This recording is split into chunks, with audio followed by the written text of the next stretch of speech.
was praying on it and stuff, and I really just felt need to. So I reached out to her, and I sent my dad a letter, like in beginning of December, end of November. I'm like that, truly just getting everything out, because I mean, I had a lot of resentment at first, but like once I just truly like, it's all God, really. Just like I've been able to see, like, yeah, he might not have been there, but it wasn't just because he wasn't there. It was because he went through something that caused him to. For me, like, it's always like how he was raised up. He wasn't raised up in the right way, where it made him like this. So like, who am I? Hold resentment and not forgive somebody when all the wrong that I've done, God has forgiven me for that.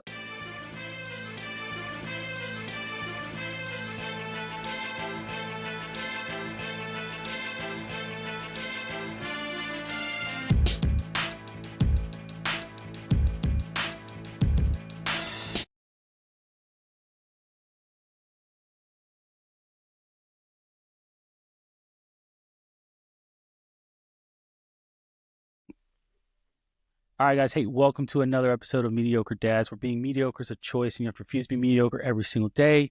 I'm your host, Queon. I go by Q. And this episode, I'm joined by my nephew again, which it's weird saying nephew because honestly, I think I said this last time, but like when growing up, essentially it was almost like you were like the fourth brother. Yeah, because I guess there's fifth brother. How many? Derek, Eddie, yeah, fifth brother. There we go. I had to think of how many brothers I had, how many uncles yet. Anyway, doesn't matter. But yeah, we're just kind of getting right into it, guys. We were just talking anyway, so not to be so formal, I suppose. But I wanted to press record and make sure I did, because I think some of this stuff is genuine, and I think it's a good content for you all. Anyway, real quick, if you're new here, welcome. Please subscribe to the channel. If you are a returning viewer, I appreciate it. I always appreciate you guys returning. Share this, like and share it with all your friends, so we can grow the channel and we can get more of this message of what Mediocre Dads is out there. That being said, so Jay, what we were talking about. So honestly, it's Aubrey who wants to move back to Arizona. And don't get me wrong, I don't hate Arizona. I wouldn't mind being back in Arizona. I just don't want to be stuck in Arizona. You know what I mean? Like, I don't want to be stuck there. And so my fear is if we go there, I'm going to be stuck there. And I'm going to have, then that feeling of trying to find of like, oh, I have to find something new because I have to get out of here. I don't want to be stuck here. Like, I love Arizona. It's like it's a bittersweet thing, right? Where I love Arizona. I think I love everything about Arizona. Truthfully, I do. But then I also don't want to live there because I want to go to a place where it's kind of start over my own. Because like Vegas was the first, obviously, like you were born in Vegas. So like Vegas was it for like in the beginning for us, like where me and Queese and Eddie and Danielle and Derek really kind of did more of our growing up. It was Vegas. And so I love Vegas still. I mean, I'm from there. I mean, you're from there as well. I love Vegas, but like I wouldn't move to Vegas because Vegas is just too expensive. And I'd blow all my money. I'm not gonna lie. I like blackjack too much. But anyway, it's just one of those things where it's just like I don't want to feel like I'm regressing and not progressing. And when we moved from Vegas to Texas for a year and then we settled in Arizona, for me, I'm kind of like looking for where's the place I'm going to settle, right? Is it going to be Arizona or is it going to be somewhere else like, maybe Tennessee? I love Tennessee. That's why I said Tennessee, but I love Tennessee. But it's up, it's God willing. He'll present that to me and her when that time comes and what he wants us to do and where he wants us to land and want to go. But as of right now, I think Arizona is probably going to be the place where we settle when it's all said and done until we can figure out what next looks like. Especially got to figure out as far as the kid situation goes, because I think she wants to be done having kids after this, but I'm trying for one more. So get one more boy, that'd be it. That's it for sure. I see you making the eyebrow. Look, what are you talking about? You are one of four yourself. Yeah, I know. That's what I'm trying to tell you from experience. I mean, okay, so being one of four, I mean, being the oldest of four, though, that's definitely different. But I mean, do you think it would be you would feel different if you were like, say, a middle child compared to like the oldest? But like what? I mean, because okay, well, so I'll be honest with you. I feel like a lot of your input when it comes to or your opinion based off of having four kids or multiple kids or more, yeah, truthfully, four kids or more, truthfully, comes from the sense of like, there's a lot of responsibility put on the oldest child. So you being the oldest, obviously there's a lot of responsibility put onto you when it comes to helping out with your siblings and whatnot. So do you think that would your opinion or your view of having multiple of four kids or more would change if you were like the middle child? I mean, yeah, I would have a different perspective for sure. But I mean, I'm not against having four kids, multiple kids. It's just It's a lot to handle. Don't get me a lot wrong. with it for sure. Yeah, that's all I'm getting at.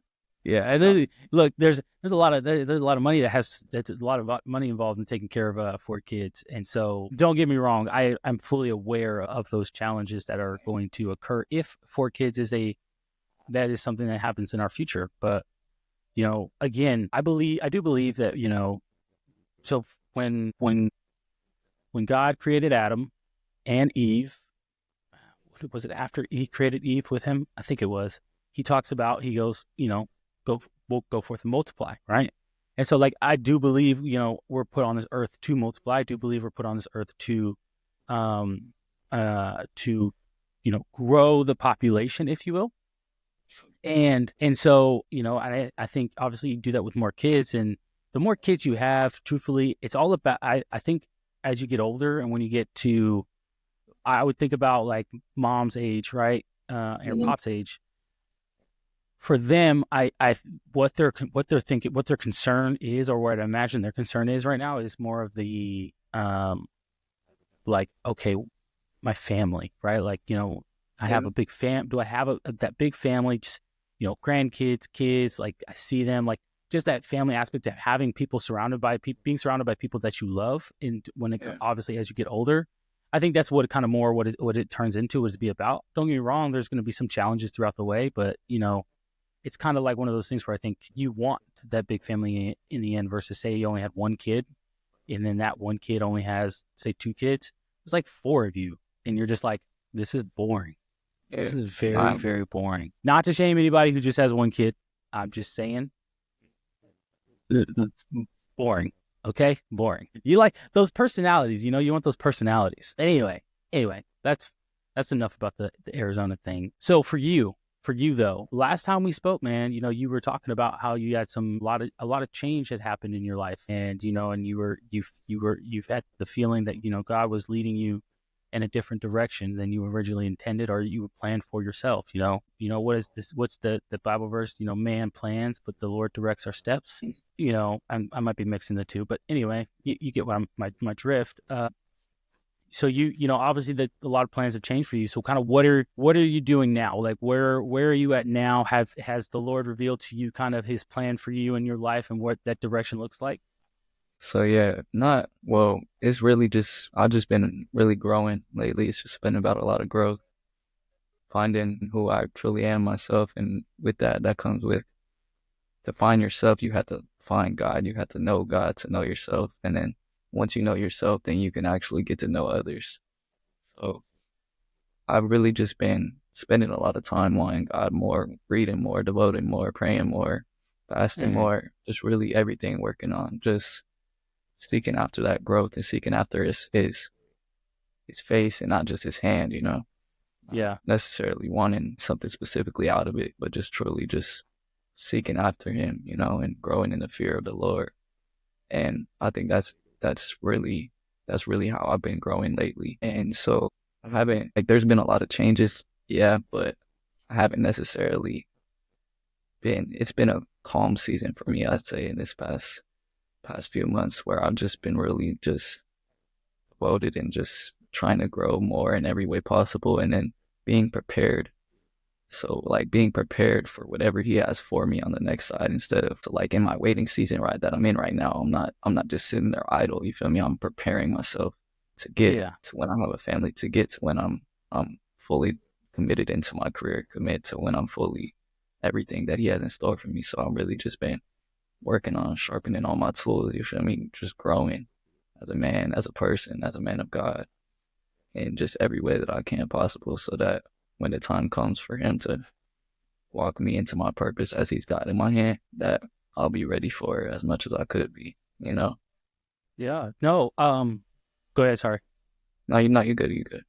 I wanted, as you said something. I mean, first and foremost, I think that's awesome, right? Because I think that's truthfully what it's about, right? And when we seek growth, when we want growth for ourselves, we have to seek Him. And a lot of it was blind to me for a while of what that meant, of like, how do I grow? God, please, please, please, God, grow me, change me, give me wisdom, right? I pray and praying and praying, and not understanding that I was seeking, and love what you said there, right? You're seeking his face and not his hand. And, like, I think a lot of people, first and foremost, I don't know if people knows what that means. So, like, can you explain that a little bit when you said that? Because I think that's something powerful, what you said there.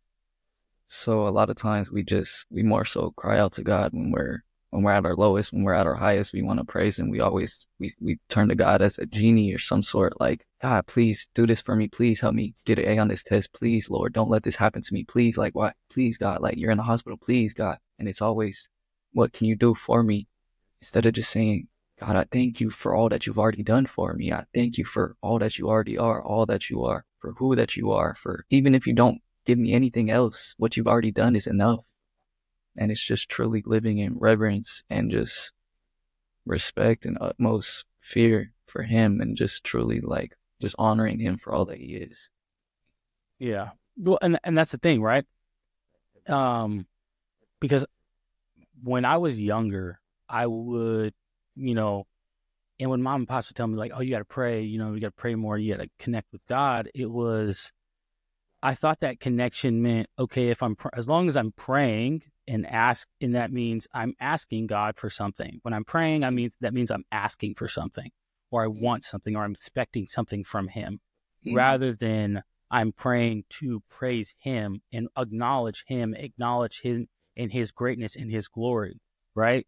And so my understanding has changed, where there was a lot of confusion in what it meant to be a believer and to be a follower, or I'm not going to say I've arrived, but I have made great strides in that understanding, and it has reshaped my mind and my spirit on what it means to be a believer and what it means to follow God. I was reading today that, and this is truthfully one of my favorite verses. I think it's Matthew, but it's seek first the kingdom of God. Matthew 6:33. So there you go. Look, at the top of your head, I already know it, right? And I think that verse is so important, right? Because truthfully, it tells us what it is we need to do, right? And say again? I said it's the only thing that you need to do. Right. Really, he makes it that Jesus outlined. It makes it that simple, where it's like, okay, all I gotta do is seek first the kingdom of God and his righteousness. And I'm like, it makes sense. Where, like, a lot of the Bible and a lot of the study devotion that I've been doing, or the study that I've been doing lately, my eyes have been open, and it makes me think of the verse, where it's like, ears to hear and eyes to see, right? And we so easily we equate that to our physical senses of our seeing and our physical senses of hearing, where when all actuality, what is being the reference here is the spiritual sense of opening your eyes and seeing things from the lenses of how God sees it, and hearing things and hearing it from the sense of how God hears these things and these things are presented to us, right? It gets even crazier, right? I think it gets even deeper than that. When Jesus first arrived and he's talking to Matthew, he tells them he's going to speak to them in parables. And that's when we first hear the ears to see and ears to hear and eyes to see, right? Mm-hmm. And he tells them he's going to speak in parables, because the ones who have the ears to hear and the eyes to see will understand what the message, understand the parables. But those who do not, well, ultimately will perish. And all we have to do is seek him and have faith in him to understand what it is he is trying to tell us. And it's so amazing, right? And once you get to when all this starts to connect, where you're like, oh my gosh, this is what the Lord meant. This is what he was referring to. So I just thought that was great because I do think it's amazing to the feeling that we could it's just not only a feeling, but just knowing that God is forever present. He's the same God today, yesterday, and tomorrow, right? And so like it's just amazing to know like, man, he loves us, and all we have to do is seek him. And all we have to do is another verse that when I pray, this sticks in my head, to pick up our crosses daily and follow Christ. And like I'm like, what are we doing as believers to do that?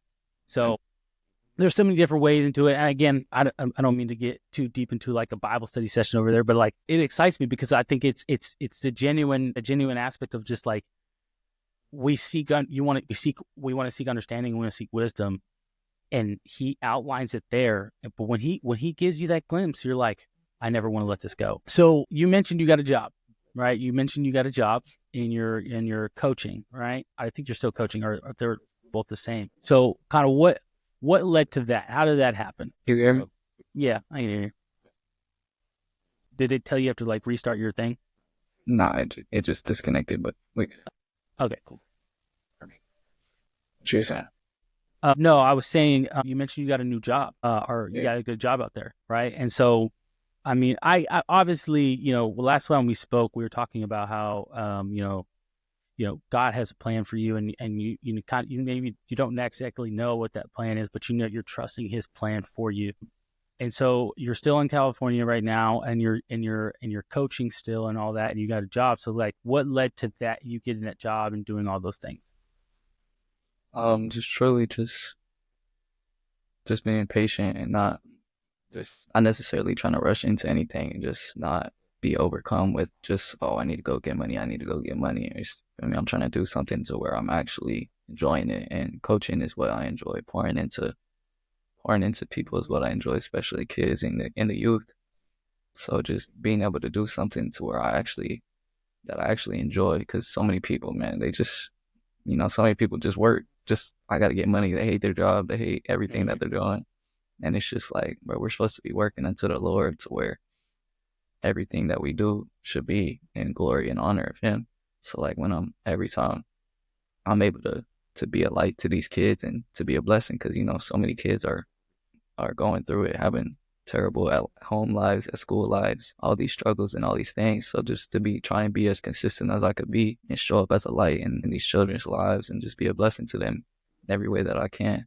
That just really has been a light in my life this past season, to where I've just been growing a lot, and just trying to be intentional with how people view me and how I'm seen.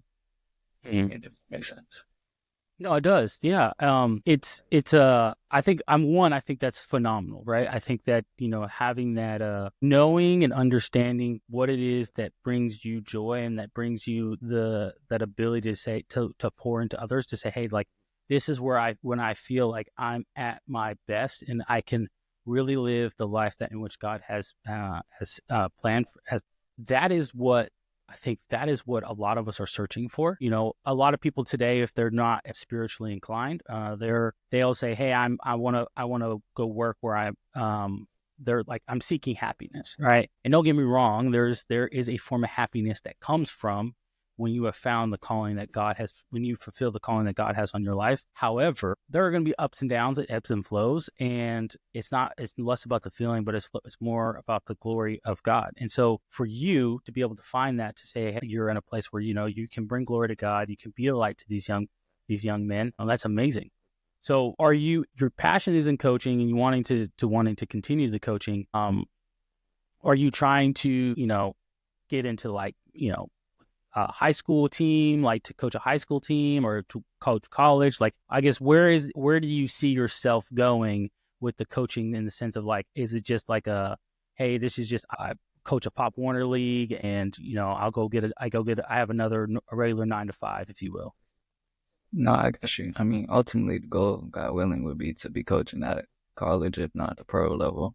Because I truly feel that is a gift that I've been given. It's just to be truly knowledgeable, and just being able to pour and be patiently, and just teach others. I feel like that's one of my main gifts that I've been given, to be able to teach and be able to enlighten others in what I've been doing. So hopefully it could be in college, whether God willing, whatever he's got in store for me this upcoming few years, whether when I finish, go be a GA or whatever it is he's taking me into. So I'm just being patient and trusting in him. Whatever he has in store for me, it's gonna work out. You said a GA. What's a GA? Oh, it's like a graduate assistant. So like usually like after you graduate, you could go get a job like either at the school that you're at or at a different school and just work like on the coaching staff there. Okay, so are you back in school? Not currently I'm taking a couple classes right now at the moment, but just like online. I'm trying to get back. I should be getting back into school this next upcoming semester. So, And are you gonna stay at the school that you're at, or because we're gonna see? Got you. Do you know what, as far as your degree goes, though, what you're pursuing, what you want to pursue, get your degree in? Yeah, as of right now, education, and then I was doing kinesiology too. So. Oh, okay, nice. Yeah. No, I feel that. It's funny, and because like I mentioned before, when we were talking, I'm praying that this is the last year for me in the Army, and when you start telling people that, hey, you're getting out and you're whatever the case might be, the first question on people's minds for you is, okay, what are you going to do for as far as job goes? What's next? It's kind of like, what's next? They want to know and understand, like, okay, you're getting out of the Army, like, especially for me, who's been in for 11 plus years. It's kind of like, oh, like you must have something bigger and better outside of what the Army's giving you or whatever the case might be. And so like, I feel that when someone asks me, and you're like, so what's next? I can give them some ideas. Then I'm like, hey, I think this is kind of where I'm leaning towards, or what interests me, or what I might do. But at the end of the day, I can tell you honestly, I don't know. I don't know what God has in store for me. I really don't. But I know it's good. I know He works everything out for our favor. And I know that my priority is not necessarily the job part right now, because Aubrey is due in March. And so at the end of March, look, the baby might be here on your birthday. I'm gonna tell you right now, the baby might be here on your birthday. And I was like, we've already taken other people's birthdays, but I mean, don't get me wrong. Like I say, other people's are within the family, right? Like, so like, Nevaeh was born on Jeremy's birthday. And then Eden was almost born on Austin's birthday, just a day later. And so, which he was October 18th, right? And then you got Eden, who's October 19th. So like, it was that close. Like I'm talking like that close to she was almost born on Austin's birthday. And so then for Elijah to be born on your birthday, man, that'd be crazy. But we'll see. Look, he'll come when he's ready. And that's just how what babies do. They'll arrive and they'll make themselves known and ready to come out when it happens. It happens. So. But it might be your birthday. But that's truthfully where my priority lies right now.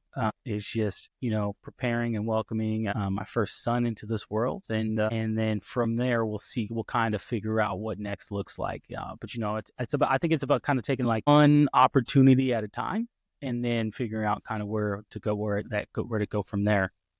Yeah, that's good. But that leads me to kind of to something that that was on my heart that I wanted to talk to you about was your birth dad, right? You were, I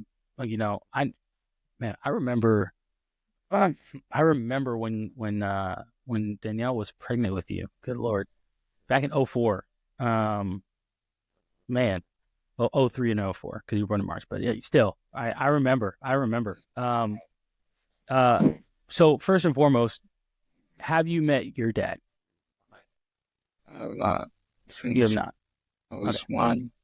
Yeah. I mean, yeah. I know back. That was way back when, man. But have you ever had any like interest in wanting to meet him and whatnot? So I mean, obviously, when I was younger, like I had like a lot of, growing up, like it's always like, you feel me, like it's something like that, like you think about, but like you just kind of like push it off when you're like really young, pretty much. But then as you get older, like teenager, going into high school and stuff, you grow like that resentment, Mm-hmm. just like you kind of have like, man, I don't need him. Like what? Like I'm straight. Like I'm cool. Yeah. But on my own, like, I ain't never had them. I don't need it. But I mean, thankfully, I've had Papa, I've had y'all. Like, I've had good people, men in my life to show me like the way, especially like just leaning on my heavenly Father. That's really like been everything. Like, yeah, I didn't have a father, but I always had my father. You feel me? He Yeah. was always the one that was there for me, even when nobody was there for me. But I don't think I've ever really had like a want. I mean, I never really like really craved like I want to like meet him or anything. But so funny enough, his like his wife or whatever, she like she like reached out to me on Instagram or something, followed me on Instagram like a while back, and like I wasn't hearing any of that. Like, for me, this was before like I was just like I still had that resentment in my heart, and Mm. then like she just kept reaching out, and then like slowly I just kept like I stopped being as mean because like I was like stop texting me, like I don't want to hear none of that, like leave me alone. Yeah. But so then really as I've been growing like in my faith and truly like just searching my heart, just trying to like clean everything out, like I don't want anything, like any darkness, any resentment, anything left in my heart that's not of God and that's not to where I want to be. So I really just been trying to clean all that out. And then when I watched the movie Forge, that really spoke to me. You seen that? No, I've been wanting to watch it with Aubrey, but they just got back, so I was thinking about we could watch it. But yeah, that movie spoke to me a lot. Like I really see myself in that movie. But so that spoke to me a lot. And then also at my church, it was like a couple of our leaders, they were giving their testimonies and they were speaking about like their families, how like their parents like kind of like disowned them like after they were grown and like they didn't talk to them for 5, 10 years. And that really like hit me. I was like just all that he was saying, it really hit me. It stuck with me. So then like I was praying on it and stuff, and I really just felt need to. So I reached out to her and I sent my dad a letter about like in beginning of December, end of November, something like Mm. that. It's truly just getting everything out, because I mean, I had a lot of resentment at first, but like once I just truly like it's all God, really, just like I've been able to see like, yeah, he might not have been there, but it wasn't just because he wasn't there. It was because he went through something that caused him to. For me, like it's always like how he was raised up. He wasn't raised up in the right way, Yeah. where it made him like this. So like who am I? Hold resentment and not forgive somebody when all the wrong that I've done, God has forgiven me for that. Like Matthew 5 verse 23, Mm. he's talking about, so if you're presenting a sacrifice at the altar in the temple and you suddenly remember that someone has anything against you, leave your sacrifice there at the altar and go be reconciled to that person. Then come and offer your sacrifice to God. So it's like, how can you claim to be a man of God? How can you claim to be living for Christ, yet you're holding resentment or anything against somebody? So I just really felt the need to that. But yeah, so God willing, pray for them. Yeah. Well, okay, so I don't need you to get into the realm of the letter, but what compelled you to finally say, hey, you know what? I want to write him. I'm going to write him this letter. And then once after that, what did he respond? Kind of what did he reach out? What came of the of that? So like I was saying, like it really just I just didn't want anything on my conscience, anything in my heart, any resentment, anything like deep down inside of me. Because when you truly like grow in the Lord, you just like cleanse me out, God, like reveal anything that is not of you inside of me. Yeah, we're new So creations. it's really just about getting that out and not keeping that inside. Because so many people, they would just we keep so much inside of us, and that causes us to put up walls and live in self-preservation and to hold up our grudge and everything. But we're just called to live in love. So if you feel me, if God could forgive me for all the wrong that I've done, who am I to not forgive anybody else for anything that they've done?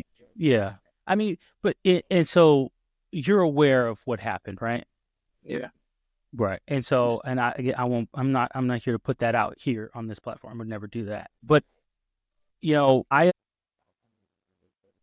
I understand forgiveness. And, it's funny that me and James talked about forgiveness. We did an episode where we talked about forgiveness, and we were talking about how, we forgive in the sense of like, yes, you wronged me, and, I forgive you for wronging me. All right. Like especially if in the sense of you being, if someone hurts you, wronged you, whatever the case might be, right? You forgive them, and where it's your point, you're saying, I just release that burden of this heavy yoke that I'm carrying, and I give it all to Jesus, and I forgive you. However, it doesn't change in my, so like, but we don't forget, you know what I'm saying? We don't forget Yeah, that definitely. we don't forget. And so it's kind of like, for you then, it's Yeah, understanding what he did, right? And knowing that I understand you to forgive, but you don't forget. So how do you move forward, right? Because as believers, I think it's really easy for us to talk about forgiveness in the sense where people just think like, hey, you say you're sorry, and then you're like, I forgive you. And then and people think like, oh, that's what Christianity forgiveness or biblical forgiveness is. Mhm. But like, how do you, how do you deal with that and understand understanding what forgiveness is? How do you deal with that in the sense of like, there are Yeah, still definitely. probably still hurt there, but Yeah, definitely. That's a great question. So like, end of the day, yeah, forgiveness. It was for me to get that off, but also at the end of the day, it wasn't really about me. It's more so about him. Like, I don't know if he thinks about me. I don't know, like, whatever, you feel me? I don't know what's going on. But at the end of the day, like, I want to take the opportunity despite everything, feel me? Like, despite it all, like, how can I go be a blessing in him? Like, can I take the burden off of him to where he might be holding on to something? And how can I like help him to let go? Like I seen about a testimony that I seen. It was like, he was talking to his dad, and like his father like was holding something against him for so long, like holding something against himself. And when his son finally like was talking to him about it, like that's what really gave his father that breakthrough. So I'm just like, stuff went wrong, like stuff was bad. But at the end of the day, how can I shine my light onto him to where maybe he can take this opportunity and grow as a person, grow into Jesus, give his life to Christ, get on the right track. And so at the end of the day, that's really all that matters. Just how can I be a light to the world despite of anything else that's going on, right? And just because I'm forgiving him, it doesn't necessarily mean like forgiveness, like you said, it's not letting somebody come do it again, right? It's just creating that wall. Like, it's like empathy and sympathy, right? You want to feel like you feel for that person, but it doesn't make what they did right. But you yes. still give them the grace, and you still give them the love, but you don't necessarily need to let them right back into your circle. You feel me? Yeah, no, absolutely. It reminds me of in Matthew again, and I was looking for it. That's why I keep looking over here. I'm flipping through my Bible because I was trying to find it as you were talking, but I was unable to find it, so it's fine. But in Matthew, there is this blind man who is healed, and I believe in this sense, on this one, this was the one where Jesus heals this blind man on the Sabbath, I think it was, in which, kind of context, Sabbath is obviously a sacred day where, you're not supposed to work. It's just supposed to be a complete day of rest. And so Jesus heals this blind man, and he sends him off on his way, and and he's like, go show, I don't want to misquote it, but anyway, he heals this blind dude, right? And the disciples then ask him why this man was blind. And they say, was it because of his mother's and his father's sins? Or was it because of his sins that he was born blind, right? Because this man was born blind, right? This man, from my understanding, he just didn't come blind. I don't think the Bible actually depicts it, but from my understanding, he was born blind. And where we can pull that from is when the religious leaders are asking his parents, is this the same son that was born blind? So this man being born blind, and Jesus heals him. Huh? I got you. Yeah. No, I'm gonna stop you, but Yeah, you're yeah, good. that's I meant to say that.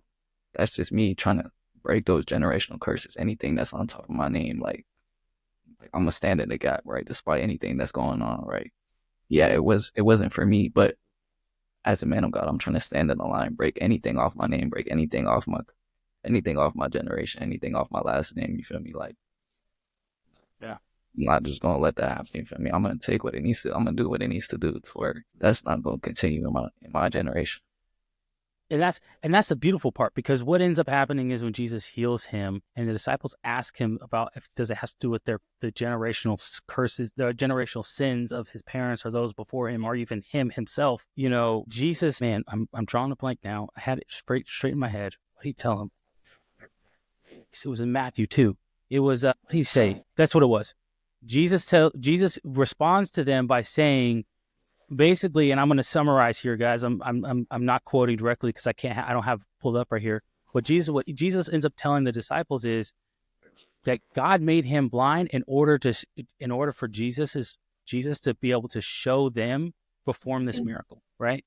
And that is just like, if you really think about kind of like for some people you'd be like, man, that's kind of messed up. Like, Jesus, you made this dude blind, but it was in order for people to see how that Jesus is Jesus. Like, he is the Son of God. He is who he says he is. And it was in order to bring righteousness back to God, right? Because at this point in time and what's going on, a little history context, if you will, people are following the laws of Moses to the T, if you will. But with laws, they thought they were saved by law, but they were not saved by grace. And so, when at this point, when they're doing all that and it turns more into about the law than it turns into about bringing praise and glory to God. And that's what it had turned into. And so when Jesus heals this blind man and the disciples are asking him like, oh, he was blind because of these past sins. Like, why would God make him blind? Right. Just like people ask the question of like, why would God cause so much calamity and pain in the earth? Right. If he's God, he's all knowing. Right. But his answer is perfect, because it was like, hey, no, to bring glory back to God, right? Because you have forgotten who you praise. You have forgotten who is responsible for everything, the creation of you. They've forgotten this. And so it was, hey, God made this man blind in order to remind you all and everyone who sees this man being healed that God is real and he's still present in today, and we need to worship him and not the law, right? Because they've got infatuated with the law. So when you were talking about your story and talking about talking about the generational things, that's really that's where my head went, because I think it's so important for a lot of people to understand that, like, things happen and they don't always go as we plan. They don't. Like, I can tell you, like, I if you would talk to me last year this time, or even in August, I had every ambition to retire from the military. I was going to do 20 years in the Army and I was going to retire. But within a short time period, that God changed that, right? And he changed that plan. And I was I was disgruntled for some time. I'll tell you right now, I was very disgruntled, very upset, very hurt, and just like, I don't understand why this is happening. But in just letting go and trying to seek God first, my eyes have been opened, and it's changed to the point where it's just like,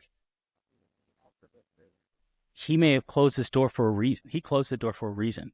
He saw something there that I cannot see, that he knew something was coming, and now he's redirecting me. And, him redirecting me, redirection doesn't feel good. It does not feel good. It's like playing a running back your whole life, right? And then you get to say your high school or even your college team, and they're like, hey, we already got a good running back. We need you at wide receiver.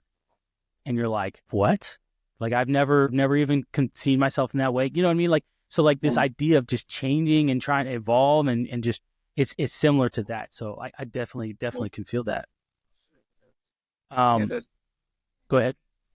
I just said, nah, yeah, that's good. Like, it's just like his understanding. Like, we try and we get so confused and so tired and like just rambling on about it, and like, because we're trying to figure everything out on our own understanding, but that's never how it was meant to be. That's never how it was supposed to be. We get so caught up in trying to carry the weight of the world like on our own, to where we just feel so weighed down and so burdened. But it's like, that's never how he planned for it to be. Like, his ways are higher than our ways. We're never supposed to understand the process.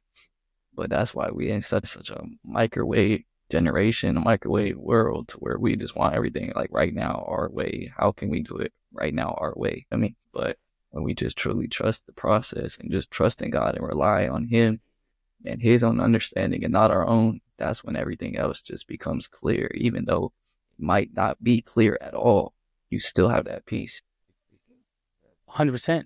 100%. I'm sorry. I'm still looking for it because I was like, I know it's right here. I know it's right here. It was unclean demon. Let's see. I don't know where it was. Anyway, gosh, I'm mad because I can't find it.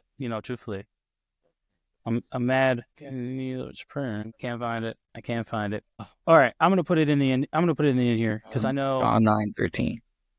What was it? John 9:13. Man born blind receives sight. There we go. Verse 30 says, neither this man nor his parents sinned, but that the works of God should be revealed in him. There we go. That's the one I was looking for. That's the one I'm looking for. That was 9:3. Mm-hmm. And let's see. Yep.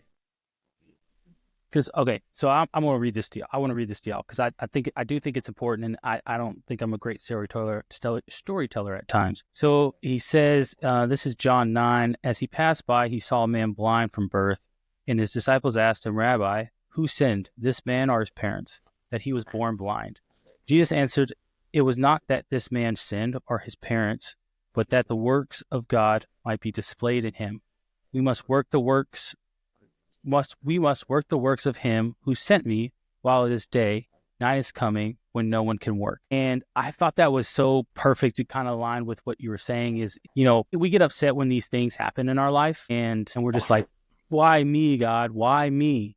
But then not realizing that God is using us to help others. Because truthfully, that's what's for. Never about you. Yes, it's never about you. He is using us to help others. He used this blind man to help other people, right? But this dude had to grow up blind. This dude had to grow up blind. And then Jesus heals him, and now he can see. And it also speaks to his promise, right? He works for everything for our good, for our better, right? Where this man was in years. He's a grown man essentially at this point, right? And he's still blind. But then God heals his eye. Jesus heals him, says you can see, and now this man has his life in front of him where he's like, I'm seeing a world that I've never seen before. And again, it wasn't about him, because now the message was the disciples received the message. They got it, right? His parents received the message. The religious leaders received the message. How many people got the message from Jesus just healing one blind man? That is my point. That is what I was trying to say, and what I was really trying to get to. When I think it's so powerful, and what you were saying when you're forgiving your dad, right, is because you're right. Like he could have gone how he was raised, the things he experienced it's really unfortunate, and he's. Hopefully, I don't know him. And fingers crossed that he's changed for the better, right? But you writing him a letter, telling you, especially outlining a little bit of telling him about you forgive him, and you just say, hey, I just, again, I'm imagining what you wrote in there. I think really spoke to him, whether he wants to acknowledge or not. I think it still spoke to him in the sense of like, who is this God that my son knows, that he's willing to write me a letter and say, hey, man, it's all good. I forgive you. And that is the power that God has when he wants to use us and when he can use us. Mm-hmm. So for you, has he responded? I don't know if you ever got to get to answer that, but has he responded? Did he reach out or? A little bit, but not. I've spoken to his wife, but I haven't heard nothing yet. Okay. I'm going to ask you for a serious question. Not that my previous questions were not serious, but I guess a serious question in this regard. Do you think, would you be willing to meet him if he asked? If like it was no longer his wife, it was him talking to you, and he asked, do you want to meet you? Would you be willing to meet him? Yeah. I don't have no, like I said, I'm good. Like, you feel me? Mm-hmm. I don't hold nothing against him, nothing back. Man, look, I know people can hear and see what you're saying, and you have nothing back. I just want to take a moment and say, like, I think it's really powerful, right? Because I guess we're similar stories. It's in the sense of how life kind of went for us, right? But I've been asked several times, like, hey, would you talk to your mom? Would you go meet your birth mother? And I tell people to this day, I'm like, as of right now, no.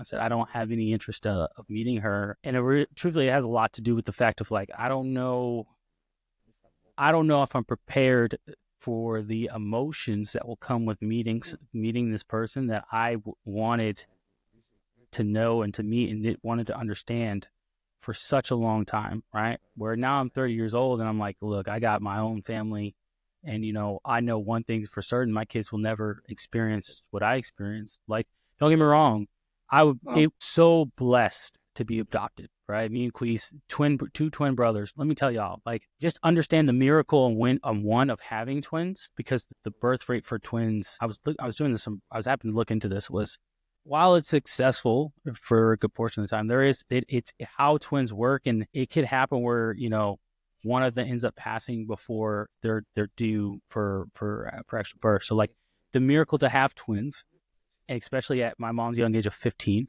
and then to bring twins into this world, and then have to give them up for adoption, but then the twins get adopted together.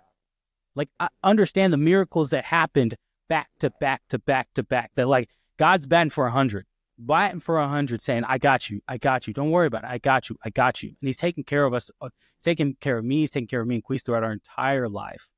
And how I've overlooked it, where I'm like, oh my goodness, I've overlooked all the miracles and the blessings that God has done in my life.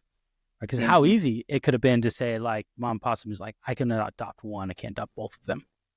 How easy it would have been, right? But like, I don't have, at the moment, I don't have any ambition to meet her. But it's not to say that I won't in the future. I just think that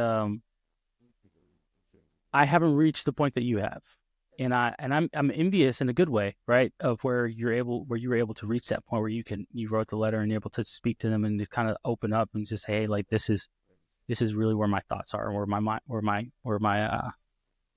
heart lies, and all that, So I think it's amazing that you were able to, and envious of you for being able to do that, because it's very I know it wasn't hard, or I'm sorry, I know it was hard, and I know it wasn't easy.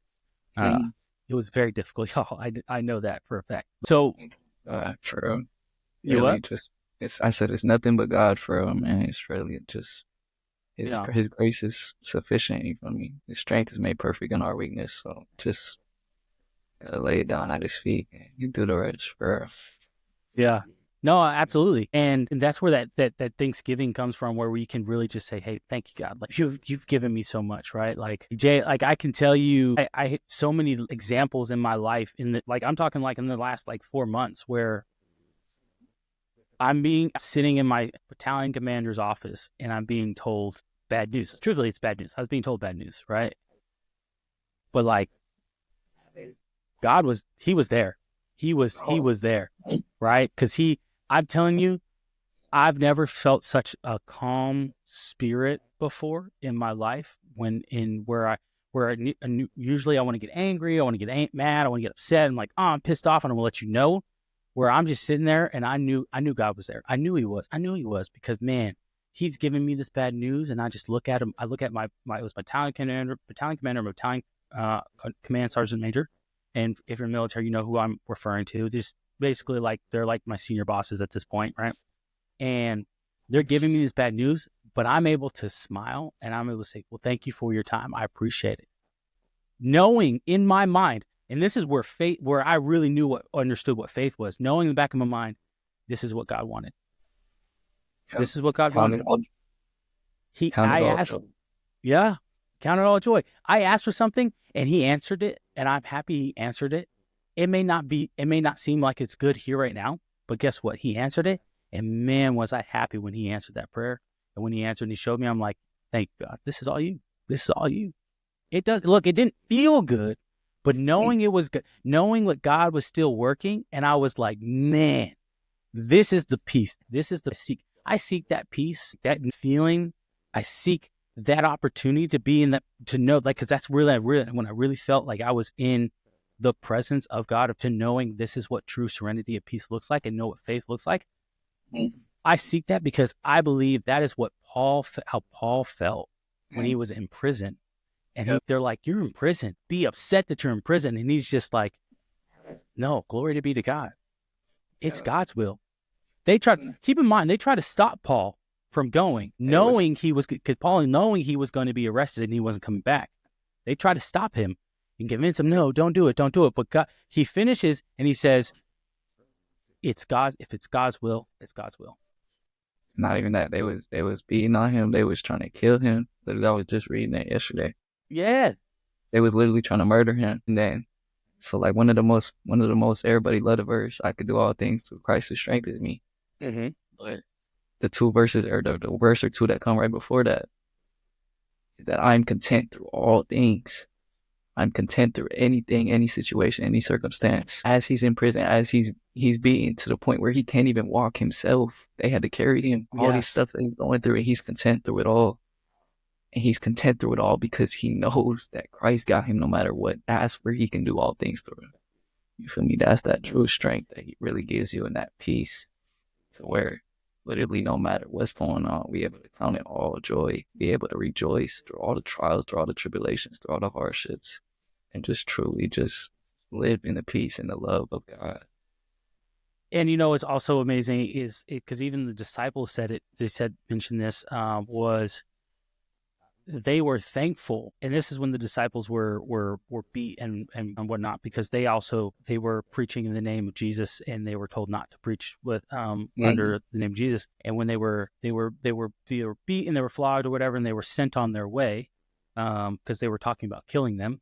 When they were sent on their way, they thanked God for that he would consider them worthy to receive a punishment similar to Christ. Like, let that sink in, y'all. You just got beat, you got whipped, you know what I'm saying, going through all that. And the disciples are happy to say, I counted a blessing to know that I was considered worthy to receive a similar punishment as Christ. And they went out and they continued to preach in his name. Even though they just got done being told not to, they went right back and they said, cool, preaching in the name of Jesus, because that's what it's about. That's what the good news is about. Listen, I love this. I really do love this, right? It's because when I was my nephew's age, you couldn't get me to talk like this. So the spiritual wisdom that you have, Jay, I think it's spectacular. I really do, because a lot of people, especially my age or younger, or slightly younger than me, or even older than me, seek the wisdom and the spirit of discernment that you have. And they look at the man, and they look at the man's age, and they say, oh, well, it's because of this. You went through this, so that's why you have this. And, this is because they try to attribute it to something that happened in your life, to say, this is why you are the way you are. This is why you know what you know, right? Don't get me wrong, our experiences help shape us. However, it's your relationship with Christ. Now, I try to express this to people like, hey, we grow, we mature spiritually the deeper our relationship is with Christ. The disciples didn't grow, truthfully, didn't see the real growth that we saw, that transformation, until they saw Christ die, saw him resurrected, and then saw him be seated at the right hand of the Father. And then understand, this is what it's about. This is what it's about. So then in that devotion that they had, right, where they were like, yes, they're preaching, and they're right, Matthew 28:19, right? Literally, I know it sounds familiar, y'all. That's literally why Anthony Philip Mitchell named his church as 28:19, for that specific reason on what Matthew 28:19 says. Now go and make disciples among men who I'm so close. Can't remember what exactly. But that's what it's all about. And they were willing to do that, and that's what they went and did. Yeah. And so, Jay, I say all that to say, because I think I see what you're doing on your social media, right? I do see it, on your Instagram. I see it, and I'm like, man, that is that spiritual connection. You could see, I can just see it. You're on fire for God. I know you are. I know without a shadow of doubt. Like, I can see it. It's kind of like when Moses in the Old Testament, when he came down from Mount Sinai, and every time, and then his connection with the Lord grew and grew. It said his face was shining, similar to like it almost had a sun on his face, and they couldn't look at his face. That he had to wear a veil to block off to block the light. And they referenced it. It was God's glory, right? Mhm. And so like that's what it is, and I think that's what I see. The people see the light. People see your light, and it's shining, and it's really on fire for God. And I think you are walking the path that God has for you. And I do believe He has a lot more things to come for you in the future. And when that happens, man, oh man, are you just gonna be? I know it's just gonna be amplified on fire for God. It's just going to be amplified because I can see it. I definitely can see like you are on fire for God. And like, I want my hope and my prayers for all young people to be able to reach the point that you are, or not the point where you are, because you haven't arrived yet, but to see where you are and be able to strive how you have to get there in their own way, to allow God to direct their path, direct their steps to get there where that relationship is just on fire. Because when your relationship is on fire for God, and he speaks to you and he just changes you and evolves you,